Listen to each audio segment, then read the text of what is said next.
ойн нөөцийг зүй зохистой ашиглах, хаягдалгүй ашиглах, за дээрэс нь эдийн засгийн эргэлтэнд оруулах эцсийн бүтээгдэхүүн үйлдвэрлэх шаардлага тулгарч байгаа. За иймээс 2024 онд эсрэг нэмэх төсөл маань манаас өмнө хэрэгжиж эхэлсэн. Үүний хүрээнд хэрэгжиж байгаа нэг ажил маань одоо усны нүүрс үйлдвэрлэж эхлэхэд байгаа. Усны нүүрс боловсруулах энэ процесс нь маш их урт хугацааныхаа.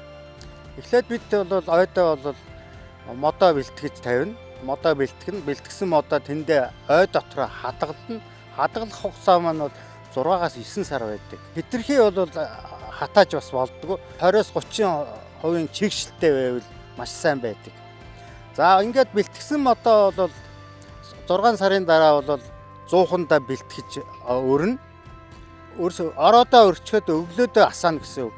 Яагаад өглөөдөө асааж байгаа гэхээр өглөө бол цагааран байдал их тогтун байдаг учраас маш цохимжтой байдаг байна. Шаталт маань жигэд явагдаж өгдөг. Шаталт маань ерөнхийдөө 12 цаг явна. 12 цаг явхад 2 цаг тутам янданга ээлжээр нь сольдог.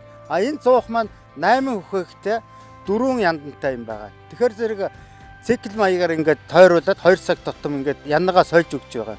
100 доторх шаталтыг жигд болгохын тулд жигд шаталт өгөхийн тулд энэ яндангийн солилтыг бол хийдэг байгаа. За ингээд дараа нь бол яндангаа аваад тэгээд битүүмжлээд таглана гэсэн. 24 цагийн дараа 100-аа онгойлгоно. 24 цаг хөргөнө гэсэн. Ерөнхийдөө хусны градусыг би түрүү хэлсэн байж байгаа тийм ээ. 700-аас 1200 градусын халуун гаргадаг. Энэ чанараар маш илчлэг гэж би хэлсэн.